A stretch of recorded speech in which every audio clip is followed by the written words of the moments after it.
Welcome to New Release Today's Couples Corner, where we interview couples in the music industry. We are your hosts, Danny and Janice, and we love to ask the fun, love filled questions so you can get to know the couples behind the music. Worship is the sound our life makes. For David and Nicole Binion, this is an undeniable truth. Leading worship before a crowd of thousands, writing songs for the next album, or leaning in with the kids for an impromptu song at the piano, so much about life resonates with sounds of hope and faith. From the beginning, they have trusted their relationship with the Lord and followed the path before them.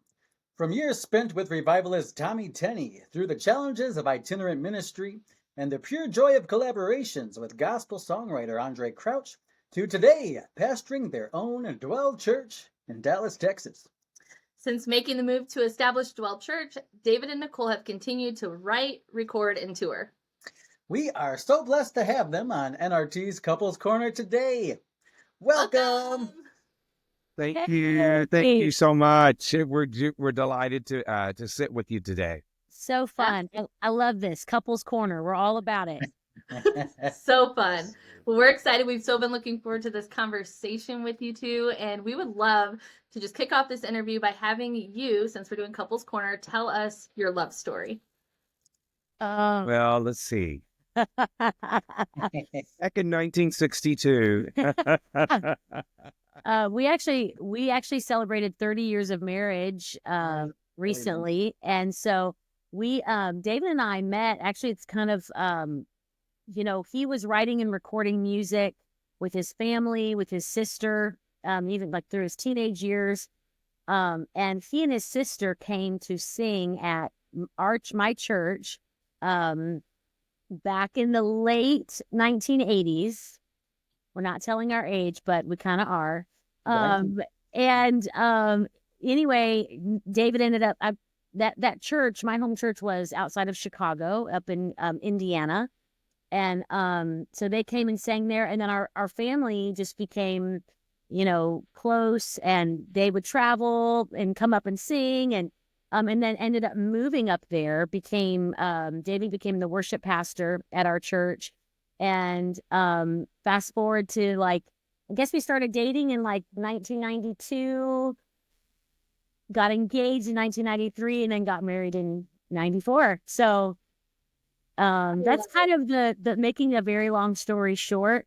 But really the church brought us together. Worship brought us together. Yeah. So, and then of course, our families knew of each other way before then. I'd only heard of them and they heard of us, but so some of our cousins actually connected us with their church, and so it was like instant chemistry because of the relationship. And what's interesting is when we came home from our honeymoon, we go to Nicole's parents' house, and I'm looking through a photo album, and I see a picture of me at my uncle's swimming pool. Maybe I was 10 or 11 years old. And I'm like, how do you have this picture of me at my uncle's swimming pool? And they said, that's not you. That's Nicole's brother, Scott. Well, just 2 or 3 feet from me in my uncle's pool was her brother, Scott. And so there was this almost connection, right? Just from way, way back. But that was an interesting, I always thought that was pretty fascinating to find that little discovery. That's awesome. I love that. I love that so much. I mean, it isn't romantic or anything, but. Well, David, how did you propose? Was that romantic? It was. Yes. It was. So I had gone to Israel and purchased our rings, pretty confident that she would say yes. Yeah. He was going on, of course, a tour of the Holy Land with our pastors at the time. And so I purchased our rings in Bethlehem, came home, and still have the same ring. This diamond is from Israel. Yeah, wow. Both of our diamonds. So we went on a carriage ride downtown Chicago. It's like October. I think it was it October? It was really cold, whatever it was. It was cold. And so they had one of those blankets that they give you on the carriage ride. And so I'm holding her hand under the blanket, and I slipped the ring out of my pocket, and I don't say anything. I just put it on her finger. And of course, And she smiled really big. I knew what that meant. That meant, will you marry me? Uh-huh. She's like, yes. And he was like, I just Yes. bought you a ring. Yes, It had yes. nothing to do with the proposal. No, I love it. So I did propose after that, but it was just like, Yeah. that was how I initiated the whole night. Yep. Yeah. Oh, well, That's thank God the sweet. ring fit and everything. And Yes, thank God. Yeah. I love it. I love it. Well, we're going to move on to our next segment, which is called rapid fire questions. So we are going to ask you questions, and you'll either point at yourself or Your each spouse. other. Okay. Yep. Okay. Oh, this is fun. I'm ready. All right. This one's a big one. Who is the better cook? There we go. There you Who's go. the better driver? Who's the better The one? better driver. All right. And who is funnier? Oh, definitely this guy. Who snores louder? That was Oh boy. Who is the cheapskate? Probably me. Mm. Yeah, me. Yeah. Who is a little bit I don't like that crazier? word. I don't like that word. He doesn't Who's more But- frugal? me. Oh, who's the one that's a little bit crazier? Oh, definitely David. Yeah, definitely David. Ask any of our children, any of our friends, any of our staff. Yeah. I wonder if that equals romantic. Who's more romantic? What do you think? Oh, you think I am? I think Yeah, we're pretty Aw. equal. I feel like it's like it's an a good balance. yeah, yeah, Good balance. yeah. But the Lots of romantic balance thing over to there. say would be you. No, it's you. No, it's you. That's a good thing to fight over. Yeah. I love that. You know what's interesting? I have a little like addendum to that because I think over the years of marriage, things shift and change, like with family and responsibilities. And I would say, you know, there are times early on in, I don't know, the first half of our marriage or over many of the years, you were like the initiator of maybe a surprise weekend or a surprise, you know, little romantic things. And then, and as we've gotten, and also I think there's kind of this unspoken expectation with women that the man has to be the one to initiate romance. And I think with maturity and just years of marriage that you go, well, you know, no, actually, you know, we're both very busy and we have a lot on our plates. And so it's become kind of this, you know, both of us, you know, being intentional about making Okay. sure we have time. One of the things that I did one year, Sorry, this is supposed to be rapid fire. Oops. No, I love it. Please. Talk. for Valentine's Day, I had 7 cards in 7 locations. And every time she opened the card, she would have to go, like I left to go do some running. And I'm actually knowing that when she gets the 7th card, we are going to meet in Chicago, which is 30 minutes from our house. So she went to the florist, It was like a scavenger hunt thing, like go to the next place to get opened the up the next next card. card, and then she went to a place to get perfume or something, and we ended up downtown Chicago. Yes. And she met me in The night. yes, it's fine. and at our hotel. So That was a long time ago. that's romantic. I think I'm right. I think I'm due another one of those. though. Uh-huh. You're due for like 14 cards this time. That's so The- sweet. I love it. That's Oh, good very advice nice. too. So for everyone watching, take some love advice from David and Nicole. That's good. Well, I think- I know. I'm like, thank you, Danny. You hearing this? Okay, that's good. All right, we have just a Some more. few more. So who is Okay. more of a clean freak? Me, yeah, me. Can we elaborate? Yes, please. It's like even before we started this Zoom call, there's some pieces of mail laying on the The desk. desk is kind of a mess right now. She has to clean off the desk, even though the camera will not see what's here. That's What the clutter does to my mind, you know? Yes. Yep, I feel that. That's good. Oh, that's funny. All right. Well, who is most competitive? I think you. hit David. I guess. Yeah. I guess I don't ever think of myself as competitive, but I would say probably me. Yes. Yes. That's Yeah. fun. Like, yeah. Yeah. All right, the last rapid fire question. Who said I love you first? Oh, wow. I don't even know if I remember now. That's terrible. Maybe you did. I'm just gonna say Maybe me. you did. Yeah. He's like, I'll take the credit if you're not going to. That's the tough question too. Yes. Oh, that's so fun. All right, we All are right. gonna go on to our cup of love questions. So we just have some fun. random fun questions in here for you. So we're gonna draw them out and Okay. Okay. All right. Let's see what we have here. Have you faced any misconceptions or stereotypes about couples working together in the Christian music industry? If so, how have you addressed them? Oh, wow. Stereotypes. Misconceptions or stereotypes. I don't think so. I think we have been so blessed and enjoy each other Mhm. so much that we don't care what anybody thinks about Yeah. wisdom about bomb that right there. kind of thing. About that kind of thing. You know, it's not that we don't care what people think, but we don't let what people think control. Mm. Yeah. And I think we've always, although of course we're in the Christian music industry, we've always been, ministry has been our heart and ministry within the local church.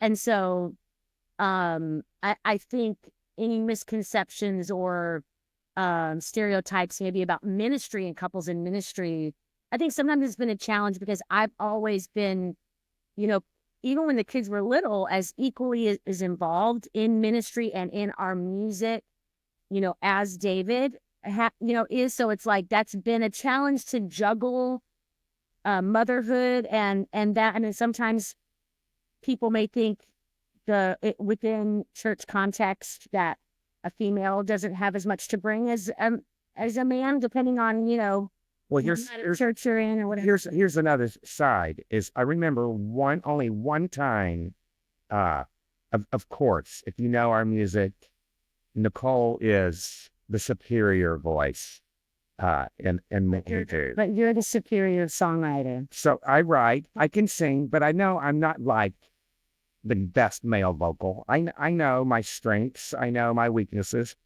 and so would we love doing this together. But I remember we were at this event and our admin was with us, and she was sitting by this person who didn't know she was our admin, and leaned over to her and said, "I just wish David would get out of the way and let Nicole be a soloist." Oh, wow. I don't remember Yeah, I remember. I could tell you who it is. that. And Well, don't reveal that on this. Yeah. so We'll it's, wait till after the it's like recording for that. someone thought I was holding her back Mm. as a soloist, but again, I didn't care. Yeah. I know who we are. I know what we bring together, and I know Nicole is my meal ticket. I always say he writes them. And you I sing sing them, 'em, yeah. I Oh. love it. That's so beautiful. There you go. Let's see what we got here. How did you both first get involved in Christian music, and what was the journey like for each of you individually before you started working together? Yeah. Oh, let me see. I can tell you Yeah. how I got pulled into the music industry. So my dad was an evangelist, and my family traveled in full-time ministry since I was 13 years old. I started writing when I was 15.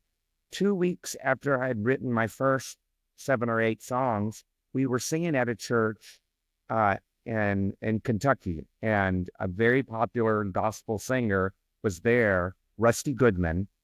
And when church was over, he came and grabbed me by the arm and drugged me. And I was enamored with this, one of my heroes in Christian music, drugged me to the telephone and called Word Music and said, "I've got a young man here that you guys need to sign, and I'm going to send him to you tomorrow." And Nashville was 100 miles away. And I didn't even know that my mom and dad were available to take us to Nashville. But we went that very next day, and Word Music signed me on the spot. And yeah, I didn't even know what I was doing. I was just writing music, having fun, right? Mhm. And so I had no concept that I would, in a year's time, start drawing royalty checks. I'm like, oh. So that's how I got pulled into the world that we know as Christian music. Yeah. And I mean, I just grew up singing in church all my teenage years, was involved in just, I had dreams of like musical theater and always knew I wanted to sing. That's what I was going to, do with my life if the Lord would allow it. And so David, as I shared how we met and everything, David and his sister were writing and recording together. And I loved their music. And then when he came on staff at the church and I was involved in the church music, always singing in church. And so I just kind of married into, the Christian music industry, I guess, in that sense that he was already, a part of that world. And so, I got to kind of just, The first time we ever sang together, my sister and I were supposed to sing on a Christian TV program downtown Chicago, and my sister got sick. yeah. And so Nicole was this talented, young, beautiful talent. And I said talented twice. And I invited her to go sing with me because I had this show to do, and I can't sing all of our songs, and she knew all of our music. I knew of course, I knew all of it. Yeah, all of his sister's parts, I had them. And so she Right. went and sang with me. And I remember in the car that day, she was like, "What am I going to do? What's going to happen when you get married one day?" Because we were such good friends. Yeah, We weren't even thinking about romance. But I remember her just saying, what are we going to do when you get married? And it was, I was more like, what am I gonna do when you get married?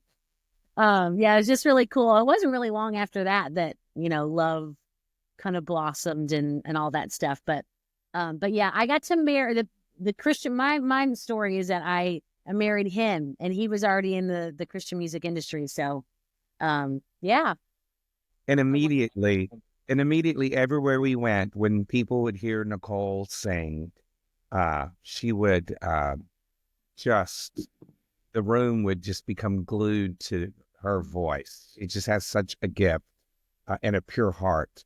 And the presence of God would just always be immediately in the room when she would open her mouth. So, so I Wow. can't So, I love all of that. So, David, the first time you guys performed together, did it cross your mind at all? Like, I should marry her. I should marry her. No, I wasn't even, I'm just thinking, I not a clue, not a clue. God knew. That's awesome. God We knew. have time for probably one more. One You want to do more? one? Okay. The last one's usually the most hard-hitting question. Oh, All right. What are some of the unique challenges you face as a couple in the Christian music industry, and how do you overcome them? Unique challenges. unique challenges. I would say, I don't know how unique this is. I kind of mentioned it earlier. Um, I think as a woman, as a wife, and as a mother, and now, our kids are older. Well, we have a 16-year-old son, but then our older two kids our oldest is married. Our 24-year-old is about to be married. So we're kind of in this different season. That means we're broke right now. Yeah, for a wedding. So goodness. But I think for me, the challenge, and again, I don't know how unique it is, because I think all women who juggle any type of career, and motherhood and it's a challenge. I think, practically speaking, that, the traveling has always been, I always said, my prayer to the Lord was like, if you're calling me to this, and if I have to spend time away from my children, then I'm going to trust you to provide for my children, and that person, that I can trust and depend on to help us with our kids. And the Lord always provided that. I had a dear friend. She's still in our kids' lives. We've kind of been like, we never had like godparents for our kids, but she would be like a godmother, She was such a huge blessing because we traveled full time for 10 years. And then we were on staff at a church and still traveled. So I think that challenge for me was juggling that and just trusting the Lord and really just going, okay, God, as long as you provide for my kids, then I'll do this, because and he did so faithfully. That mattered to me, but that wasn't the burden as much for me as it was for her, because I'm the aloof, footloose and fancy free personality. And I'm like, oh, it's going to be okay, babe. I remember getting on a plane with our son, our oldest, when he was just maybe 2, Yeah. a year and a half. And Nicole is so stressed traveling with the baby at this point. And we get on the plane. It's stressful. And we're carrying stuff on. And I'm just like, again, oblivious. And she just turns to me, I can't believe you did this to me. Real life, though. That's real life. I love it. It's real, taking your babies into hotels and you're trying to get them on sleep schedules and you're traveling and every day looks different. There's not a routine. I mean, that was a real challenge. I would say the first, several years when our kids were young, and but we did it with the And I have help. learned, after 30 years, I have learned that if it matters to her, it matters to me. And I want to make sure I help navigate all of that. That's Yeah. so good. That's so good. And it's so encouraging for couples who may be thinking about stepping out but have those concerns as well. And we just honor both of you for what you've done for the kingdom and just the impact you've had on the local churches and just everything that you've done in your ministry. It's beautiful. So Thank that's you all the so time much. absolutely. So that's all the time we have for Couples Corner. So be sure to connect with David and Nicole through binionmusic.com, where you can find all of their music, social medias, tour information, and more. Thank you so much, David and Nicole, for being our guests today. And thank you, listeners, for tuning in.